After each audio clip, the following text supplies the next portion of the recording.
The same way that wind makes a wind turbine rotate, steam makes a steam turbine rotate. You notice that as the rotor is rotated, the shaft also rotates. The shaft will be connected to the shaft of a generator, pump, or compressor. When steam is flowing through the turbine, it will rotate the rotor, which will rotate the turbine shaft, which will power the generator, pump, or compressor by making it rotate, aka drive it. Let's go through the turbine components and flow path through the turbine. The high pressure steam enters through the trip and throttle valve, aka the TNT.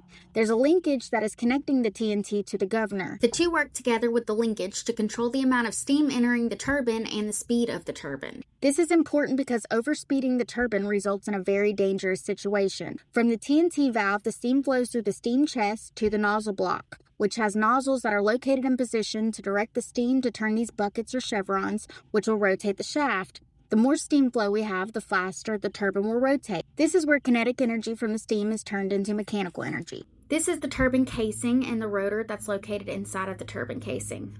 The rotor consists of chevrons or buckets.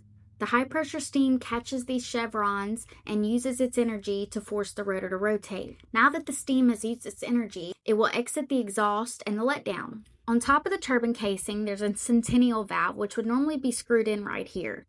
It works like a pressure safety valve that will relieve any excess pressure that gets built up inside of the casing. There's also a low point drain used to remove any condensate. Now looking at the shaft, we have an outboard bearing housing and an inboard bearing housing. Anytime we have rotating equipment, there's lubrication. The bearing housing is where the lubrication is supplied. Located inside of our bearing housing, we have the rotating shaft, our bearings, and a slinger ring.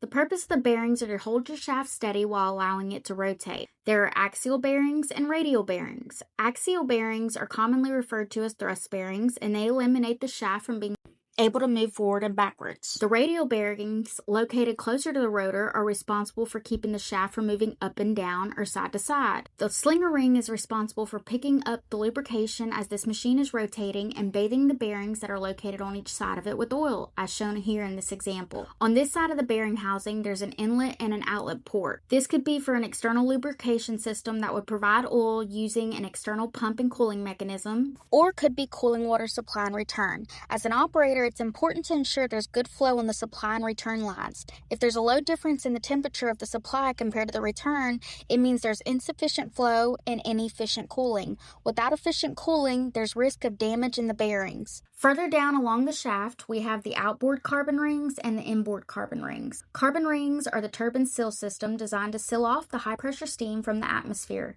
They're located next to the rotor on both sides. This ensures the high pressure steam stays inside your casing.